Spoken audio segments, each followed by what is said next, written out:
এই অঞ্চলের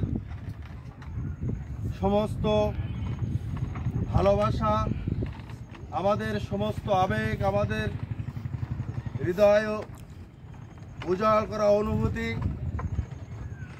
বাংলাদেশের অহংকার, বাংলাদেশের গর্ব, আন্তর্জাতিক অঙ্গনে যে সুন্দরবন আমাদেরকে পরিচিতি লাভ করাতে সক্ষম করিয়েছেন, সেই আমাদের মায়ের মতো সুন্দরবনকে ঘিরে আমাদের সমস্ত অনুভূতি, আমাদের সমস্ত ভালোবাসা আমরা আজকের এই সিডিও টিমের আয়োজনে, মানববন্ধনে আমরা সকলেই সেটি প্রকাশ করলাম।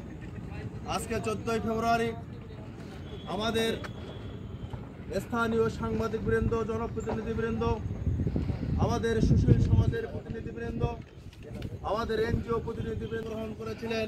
14 যিনি যে সম্পদ আগলে রাখেন, আমাদের হাজার হাজার লক্ষ লক্ষ মানুষের জীবন জীবিকা নির্বাহ হয় সুন্দরবন, সেই সুন্দরবনকে রাষ্ট্রীয় মর্যাদা দিতে হবে।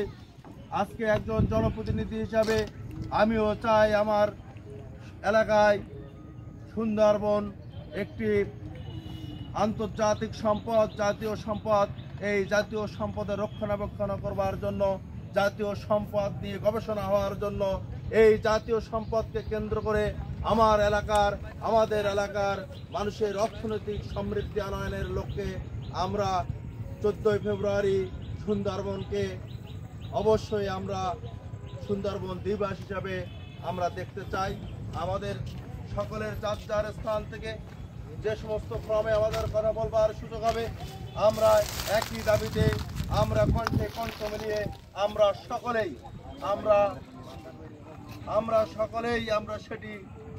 আমাদের যেমন সমস্ত ফর্মে আমরা নিজেদের অবস্থান থেকে সুন্দরবনকে রাষ্ট্রীয় মর্যাদা, সুন্দরবন দিবসকে আনুষ্ঠানিকভাবে পালন করবার জন্য আমরা কথা বলবো।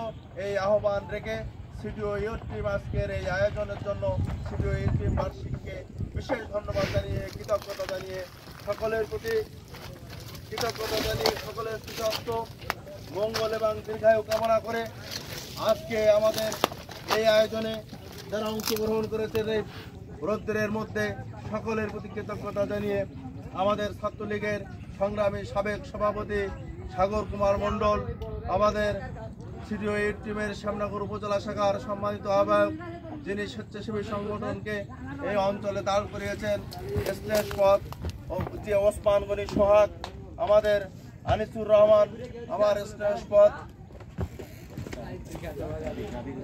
রাকিব হোসেন সহ যারা এখানে উপস্থিত রয়েছেন, সকলের নাম আমি জানি না, সকলকে অভিনন্দন জানিয়ে, ধন্যবাদ জানিয়ে, শুভেচ্ছা জানিয়ে আমরা আমাদের অবস্থান থেকে সুন্দরবন দিবসের পক্ষে থাকব।